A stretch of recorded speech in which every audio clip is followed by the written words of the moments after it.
हम देखने वाले हैं प्रारंभिक अध्ययन। क्या देखने वाले हैं? प्रारंभिक अध्ययन। प्रारंभिक अध्ययन में हम देखने वाले हैं, सबसे पहले हम देखते हैं पाठ्यक्रम।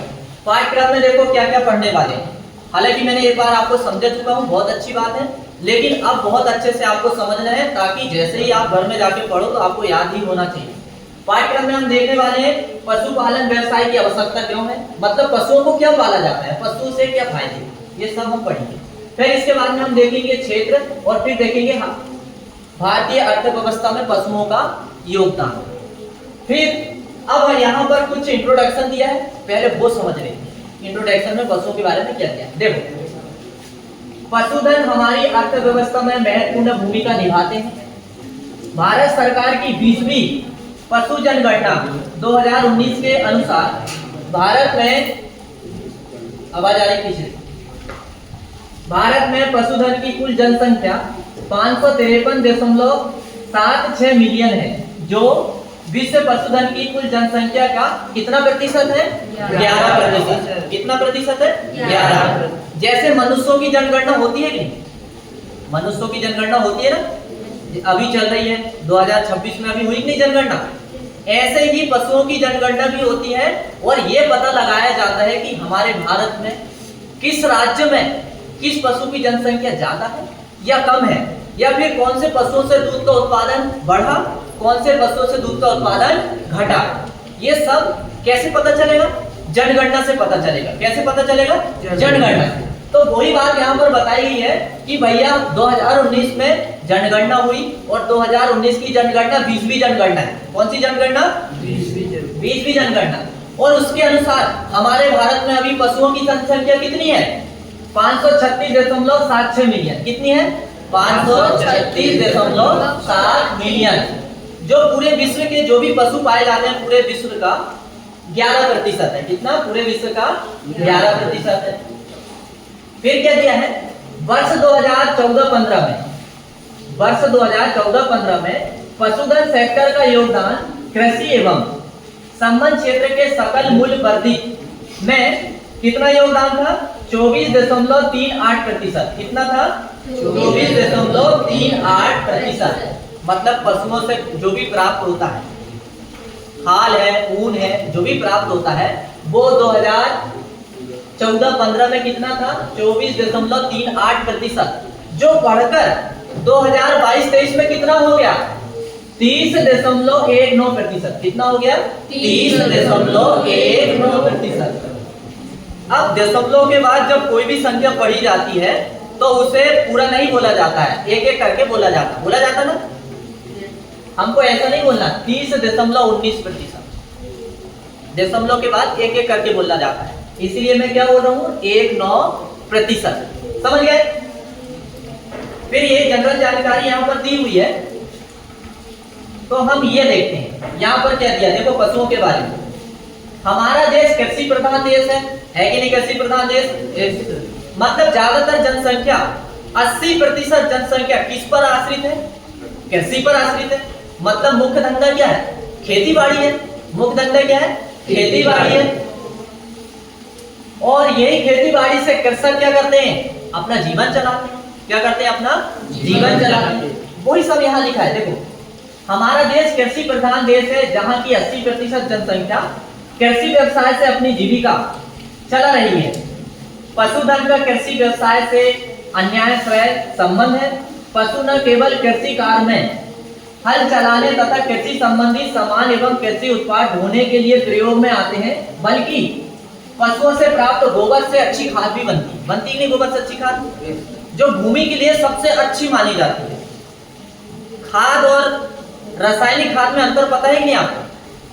अब सुनिए, खाद मतलब जो गोबर से तैयार होती है या फसलों की पत्ती, पेड़ पौधे के सड़ने गलने से जो तैयार होती है वो खाद कहलाती है, कहलाती नहीं। अब रासायनिक खाद जैसे यूरिया है, DAP है, ये ऐसी खादें हैं जो कारखाने में तैयार होती है। कहाँ तैयार होती है? कारखाने में। अब जो रसायन कारखाने में तैयार होते हैं उन्हें उर्वरक कहा जाता है। क्या कहा जाता है?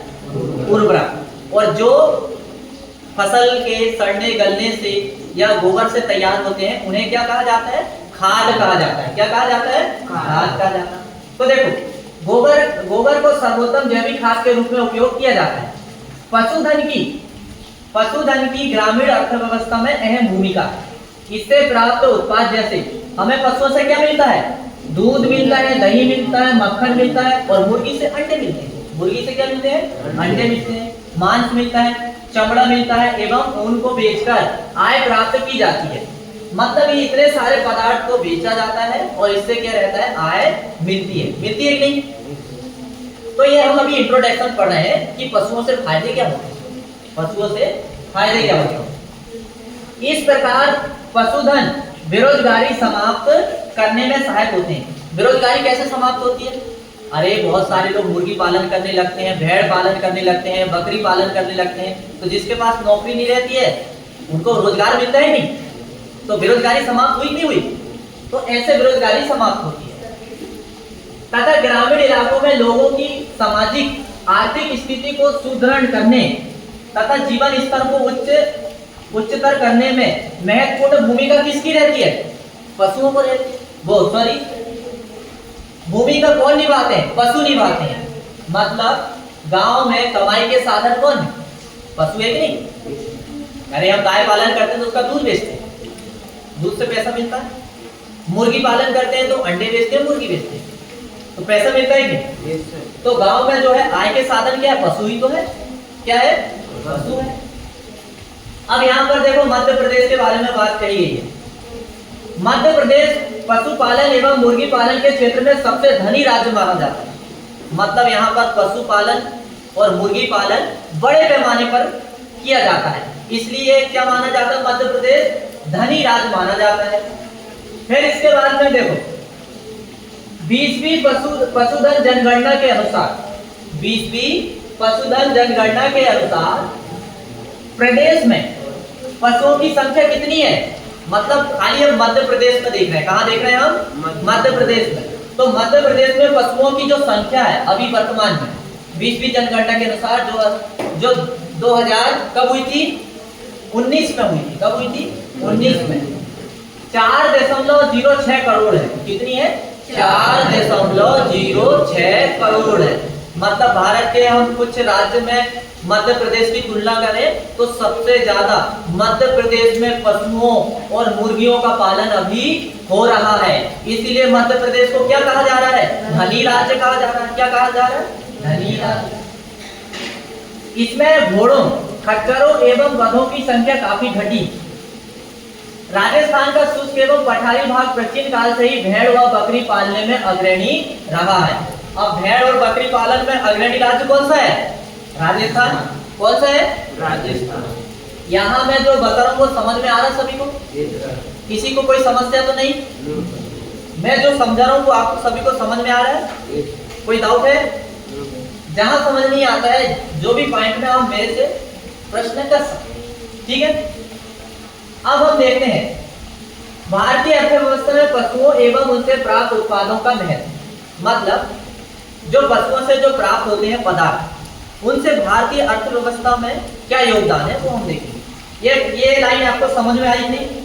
भारतीय अर्थव्यवस्था में पशुओं एवं उनसे प्राप्त उत्पाद का महत्व, ये प्रश्न सीधा आता है। और क्या पूछता पता है? भारतीय अर्थव्यवस्था में पशुओं का क्या योगदान, ये बताइए। ऐसा प्रश्न पेपर में आता है। अभी ये तिमाही पेपर में ये प्रश्न आएगा, आप देखना सीधा आएगा। 4 नंबर का आता है ये प्रश्न। कभी 4 नंबर का आता है, कभी 2 नंबर का आता है। समझ गए?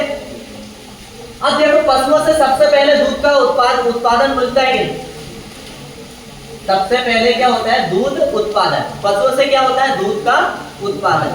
अब दूध के उत्पादन से क्या फायदे हैं? दूध से क्या क्या बनता है? मक्खन बनता है, खोआ बनता है, दही बनता है और इसके बाद और भी पदार्थ बनते हैं, घी बनता है। और इन्हीं को बेच के क्या करते हैं आप? पैसा कमाते ही नहीं? कमाते ही नहीं पैसा। और यही सारे पदार्थ पता सरकार जो है विदेशों को भी निर्यात करती है और फिर विदेशी मुद्रा हमारे भारत में आती है और इस प्रकार से हमारे भारत की राष्ट्रीय आय में क्या होती है? वृद्धि होती है। होगी कि नहीं होगी? हमारा भारत फिर सक्षम बनेगा कि पैसे में, जब विदेश से पैसा भारत में आने लगेगा तो क्या होगा? हमारे राष्ट्रीय आय में वृद्धि होगी कि नहीं होगी? तो इस प्रकार से ये भारतीय अर्थव्यवस्था में दूध उत्पादन का योगदान है। इसका है भारतीय अर्थव्यवस्था में दूध उत्पादन का योगदान है। अब देखो कुछ यहाँ घटना बताई गई है। भारत में दूध का प्रयोग दूध, घी, मक्खन, पनीर, खोआ आदि रूपों में किया जाता है। मतलब ये बनाने के लिए इसका उपयोग किया जाता है। अब हम सीधा डायरेक्ट ये आंकड़े में आते हैं। देखो 2023-24 में 2023-24 में 2393 लाख टन हो गया है। मतलब अभी वर्तमान में हमारे जो भारत में दूध का उत्पादन 2393 लाख टन है। कितना है? 2393 लाख टन है। भारत का डेयरी बाजार में वर्ष 2024 में लगभग इतना पैसा कमाया भारत ने डेयरी उत्पाद बेचकर, मतलब विदेशों को बेचकर कितना पैसा कमाया? 18,975 बिलियन। कितना कमाया? 18,975 बिलियन। मतलब इतनी आमदनी हुई विदेश से भारत को, ये खाद्य पदार्थ बेचने से। पनीर बेचा, मक्खन बेचा, खोआ बेचा, घी बेचा, विदेशों को बेचा और इतना पैसा हमारे यहाँ पर आया। तो बताओ राष्ट्रीय आय में वृद्धि हुई नहीं हुई? फिर इसके बाद में देखते हैं मांस उत्पादन। क्या देखेंगे? मांस उत्पादन, मीट प्रोडक्ट। मांस प्रोटीन का अच्छा स्रोत है कि नहीं? मांस से क्या मिलता है? प्रोटीन भी मिलता है। इसीलिए तो हम चिकन खाते हैं। चिकन का जो चिकन समझते ना, चिकन है मुर्गी का मांस, तो उससे हमें क्या मिलता है? प्रोटीन मिलता है, विटामिन मिलता है। इसीलिए तो हम उसे खाते हैं, उसमें पोषक वैल्यू होती है। मांस उत्पादन, मांस प्रोटीन का अच्छा स्रोत है। माना जाता है मांस की प्राप्ति अधिकतर शाकाहारी पशुओं से होती है। मांस की प्राप्ति अधिकतर कौन से पशुओं से होती है? शाकाहारी। तो बकरी मांसाहारी, शाकाहारी? शाकाहारी। पत्ती खाती नहीं, पत्ती और दाने खाती है, इसीलिए तो बकरी शाकाहारी है कि नहीं? शाकाहारी। तो मांस शाकाहारी पशुओं से प्राप्त होता है, मतलब बकरी शाकाहारी। मांस के लिए क्या क्या पाला जाता है? भेड़, बकरी, भैंस तथा सुअर। सुअर का मांस विदेशों में चलता है ज्यादातर, जैसे अमेरिका। हमारे यहाँ भी खाते हैं, लेकिन हमारे यहाँ बहुत कम, विदेशों में। और विदेशों में क्यों खाते हैं? उसका कारण है, विदेश में क्या है? दाल वाली फसल कम होती है और दाल वाली फसल से भोजन में प्रोटीन मिलता है। तो वहाँ के लोग क्या काम करते हैं? दाल कम रहती है तो मांस ही खाते हैं दाल के स्थान पर, ताकि प्रोटीन की पूर्ति हो जाए। अब प्रोटीन की पूर्ति तो करना पड़ेगा ना भोजन में, नहीं करना पड़ेगा, इसीलिए वो सुअर का मांस ज्यादा खाते हैं। अब देखते हैं ऊन उत्पादन। क्या देखेंगे? ऊन उत्पादन। तो ऊन भी किससे मिलता है? भेड़ और बकरियों से। किससे मिलता है? मिलता ही नहीं ऊन भेड़ बकरी से। तो भेड़ बकरी को किसके लिए पाला जाता है? ऊन के उत्पादन के लिए। किसके लिए पाला जाता है? ऊन के उत्पादन के लिए। अब देखो, और ध्यान रखना, सबसे ज्यादा भेड़ और बकरी जो है कहां पर पाली जाती है? राजस्थान में। कहां पर पाली जाती है? राजस्थान में। और ऊन का उत्पादन भी सबसे ज्यादा कहां पर होता है? राजस्थान। कहां पर होता है? राजस्थान। बीकानेरी भेड़ से प्राप्त ऊन का निर्यात। बीकानेरी एक भेड़ की जाति है। किसकी जाति है? भेड़ की जाति है। और इस जाति से जो ऊन प्राप्त होता है ना, इसको इंग्लैंड में बेचा जाता है। कहां पर बेचा जाता है? इंग्लैंड में। बीकानेरी भेड़ से प्राप्त ऊन का निर्यात इंग्लैंड और अमेरिका के लिए किया जाता है। और इंग्लैंड और अमेरिका में, अमेरिका से हमें डॉलर में पैसा मिलता है। किससे मिलता है? डॉलर में। और एक डॉलर का रेट क्या है? नहीं, 84 या 85 रुपए। समझ गए? भेड़ से प्राप्त होने वाली विदेशी आय का अधिकतर भाग चोकला एवं रैम्बले प्रजाति की भेड़ों से होता है। और ये चोकला और रैम्बले, ये भी भेड़ की क्या है? एक प्रजाति है। किसकी प्रजाति है? भेड़ की।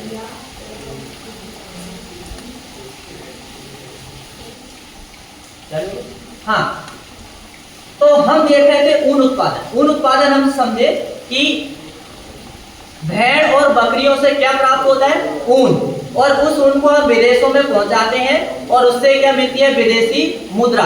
तो इस प्रकार से जो है ऊन उत्पादन से राष्ट्रीय आय में वृद्धि होती है। बताओ होती है कि नहीं? विदेश से पैसा आता है कि नहीं? जब मान लीजिए जब हमारे देश में विदेश से पैसा आने लगे तो आप समझ लेना कि हमारे राष्ट्र की आय बढ़ने लगी है।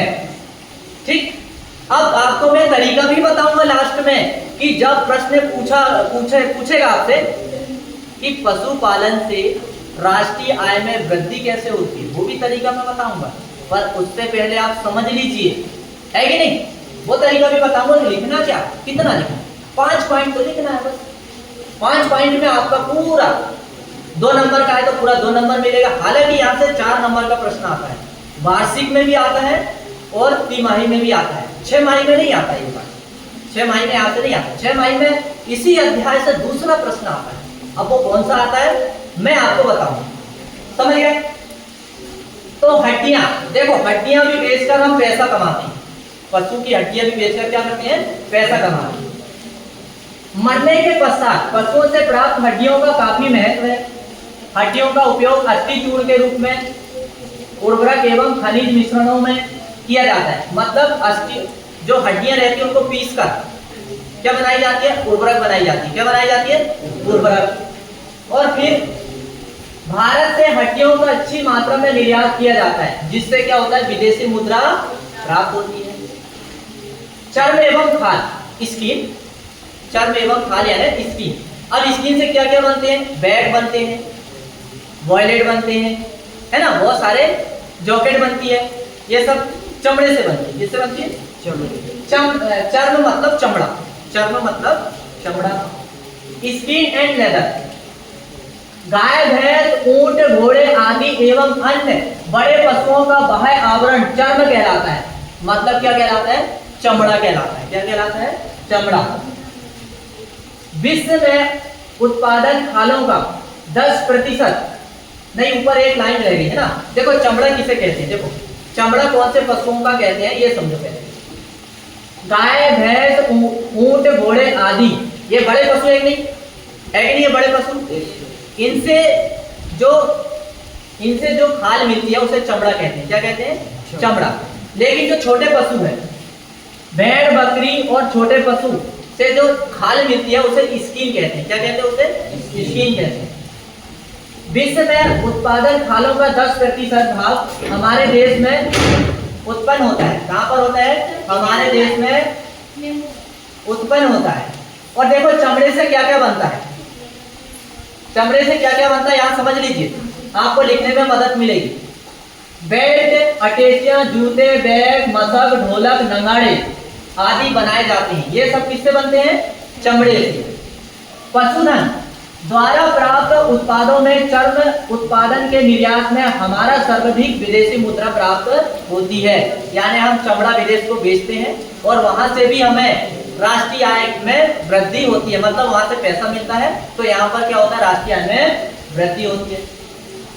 अब सींग और खुर, सींग और खुर को भी बेचकर हम क्या कर लेते हैं, पैसा कमा लेते हैं। अब सींग और खुर से क्या बनता, इधर देखो सब लोग, सींग और खुर से क्या बनता, देखो बटन, कंघी, चाकू के हत्थे, उर्वरक, प्लास्टर, प्लास्टिक के सांचे, ये सब कैसे बनते हैं, सींग से बनते हैं। कैसे बनते हैं, सींग से बनते हैं, सींग और खुर से।